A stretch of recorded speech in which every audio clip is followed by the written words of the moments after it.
Good morning mga kamanay. Papunta po ako ng simbahang bato. Dito po ako dumaan sa Laurel. From Tagaytay to Laurel. Doon sa may rotonda ng Tagaytay. Ito po yung dinaanan ko. Samahan niyo po ako mga kamanay.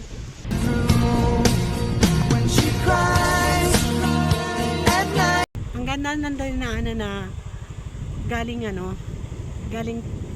Tagaytay, tapos dito ka dadaan sa Laurel papuntang Simbahang Bato, kasi yung dinaanan ko doon sa taas. Ganda pala dumaan dito papuntang Simbahang Bato. Ayan na yung dagat, oh. Ayan, oh. Taal.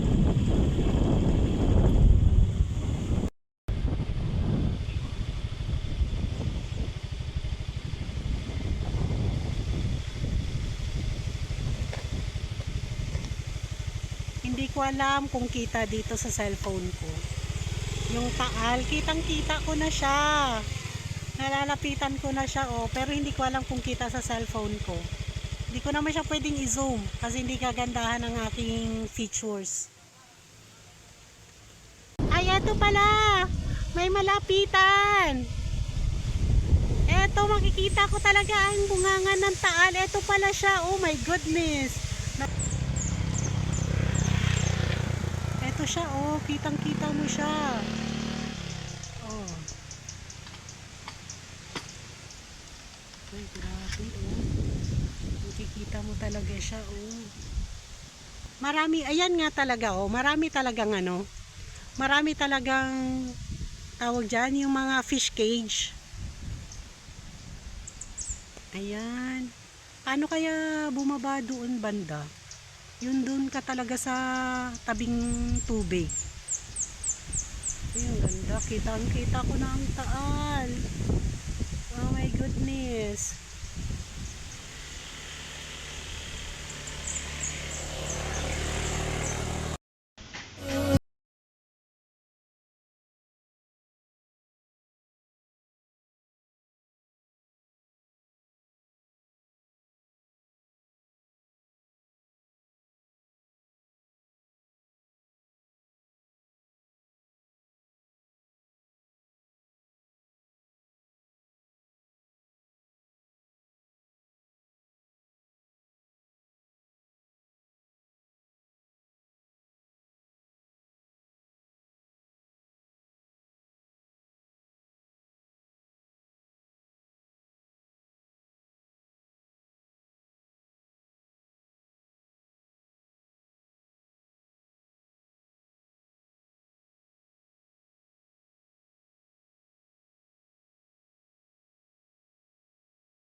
Simbahang Bato.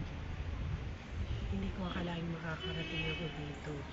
Napaka-amazing nitong simbahan. Pagpasok ko kanina parang gana pakiramdam ko. Pagka ganitong weekdays, maliit lang, ay konti lang ang mga tao na pumupunta dito. Sabi doon ni ate kanina, ano daw, ang mas daw po dito last Sunday of the month.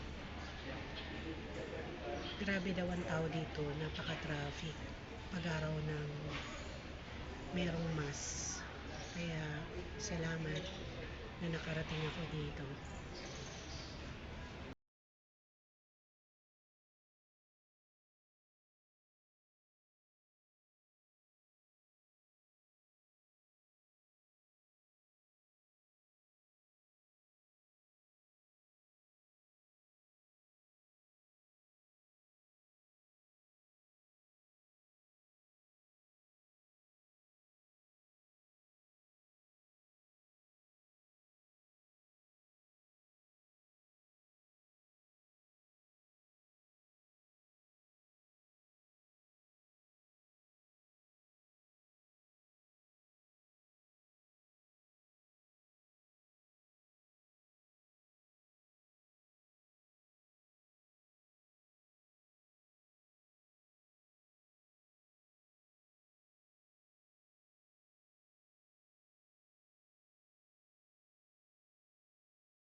You know our love was meant to be